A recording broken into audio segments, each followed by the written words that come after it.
Welcome back to our special edition of Insight. We're speaking with former Prime Minister P.J. Patterson. His book, My Political Journey, it's a little more than politics because we're hearing about his educational journey and his journey across the length and breadth of Jamaica. But let's go straight to the politics. So since this is what it's about, because it's coming closer to when I'm getting to understand the Jamaican thing, because your journey, a lot of us viewed it and recorded it and presented it to the world.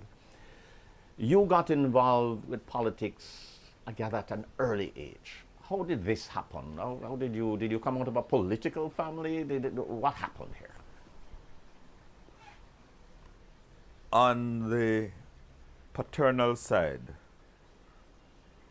my father was one who had acquired some land and got engaged in the livestock industry. And he was the vet in the area, so that anybody who had problems with their animals would send for Mas Hen, as he was popularly Hen. Hen, he Mas was Hen. Henry. He was Henry Okay, Patterson. okay. But everybody called him Mas Hen, Mas Henry. Yes, yes. And I would go everywhere with him.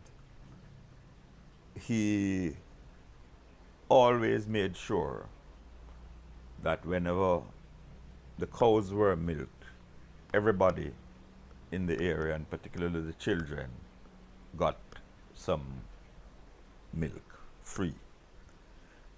He was a community-related person. On the maternal side had come teachers and members of the clergy. And my maternal grandfather, William James, was the headmaster of Cocoon School, Blenheim, where Bustamante had been taught by him. I will mention that at a little later stage.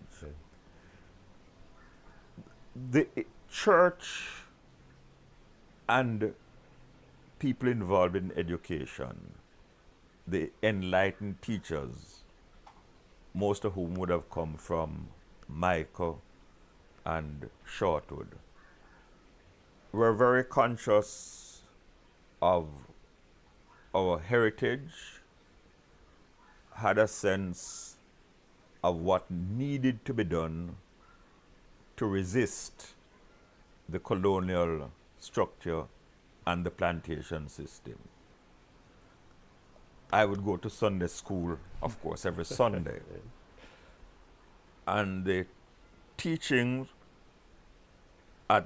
there were all about what we needed to do to improve the self-worth of ourselves. We never discussed, I never heard any discussion within the house about politics in terms of PNP or GLP. In fact, I was 3 years old when the eruption took place at Frome. Yes. I was conscious of something unusual in terms of the movement of people all around, but I didn't know precisely what it was all about. So there was what I would call a ferment in the air, and I was influenced by it, I was caught up in it, and in a sense I was propelled by it. I didn't take at any time a conscious decision that I was going to be involved in the political process, but I was from then a very avid reader. And when the Gleaner came into the area, I would read it from cover to cover. And in those days, Hansard Yes. was carried in the Gleaner. Yes, yes. So And you could- Hansard, for those who don't know, sir, is the parliamentary official record. Yes. The people who wrote the Hansard records were employed as news people in the Gleaner at that time. Makes sense. And they carried it in full. So you knew who went into the House Legislative Council, as it was. And I would read it. As I said before, the headmaster at Calabar, at Somerton, Somerset. was very politically inclined. Yes. The teachers and members of the clergy really formed the backbone of the political awareness yes. in the island. Many of them had been influenced by the teachings of Marcus Garvey. Okay. So, fast forward, I go to Calabar, and as I said, we're placed in second form between 5A and 5B. The boys in 5A are having a debate. I wander into the classroom, sit at the back. They're making some points in the discussion and inviting one another to speak. I dare to try and put in my 2 pennies worth. And they say to me, "Short pants boy, get out of this room. You don't belong here. Who are you to think that you have a right to intrude in our discussions?" So, from this awareness, from this interest, I became increasingly engaged in following political events. I would go to meetings. At that time, there was no risk to life or limb. Yes. And I would be listening to the speakers, Norman Manley, Wills Isaacs, the bishop as he was called. And I said I would mention Bustamante. Yes. When I left the University of the West Indies and about to proceed to study the law, O.T. Fairclough persuaded me to come in as an organizer for the People's National Party, because although we had won the general elections for the first time in 1955, we had lost very badly in the federal elections in 1957. Okay. And there was a recognition that we needed to rebuild. Yes.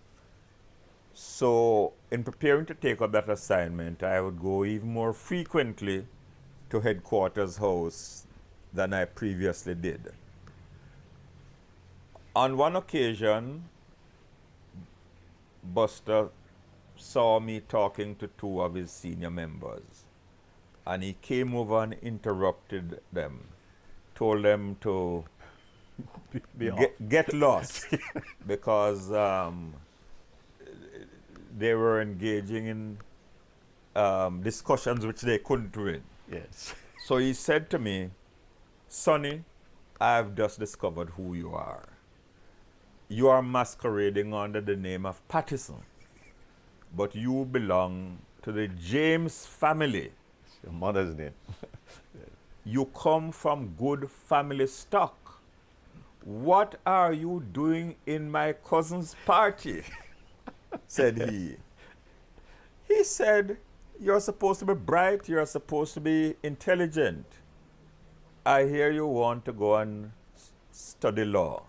Let me give you some advice. go to the law, and if you can be half as good as my cousin Norman, you will do very well, because as a lawyer, he is twice as good as all the others put together. He said, but if you want to learn about politics, come and sit at the feet of me, Gamaliel, and I will make a man out of you.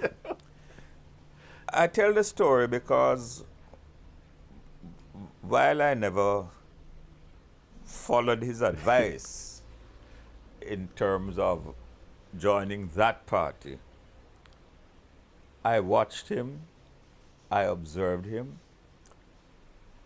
and every time he saw me, he would give me some advice.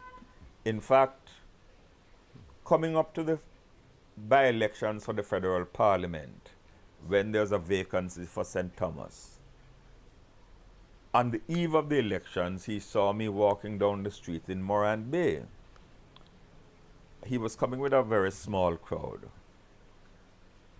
I ducked in the hope that he would just pass by, but he had spotted me. So when he came up to where I was, he said, "Sonny, are you still here? You haven't followed my advice? You should have been in London studying the law. Instead, my cousin Norman have you running up and down the country like mad ants." Said he, "You will soon see it will all come to naught." Okay. I didn't understand what he was saying on the Monday.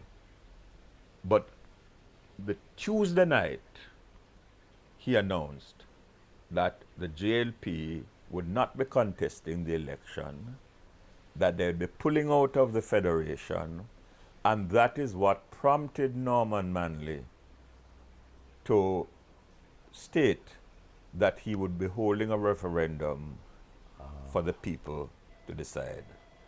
We're going to take a break, and when we come back, we're going to hear about another one-party situation. The book caused me to realize the role he played that night at the NW headquarters. We'll be right back on Insight.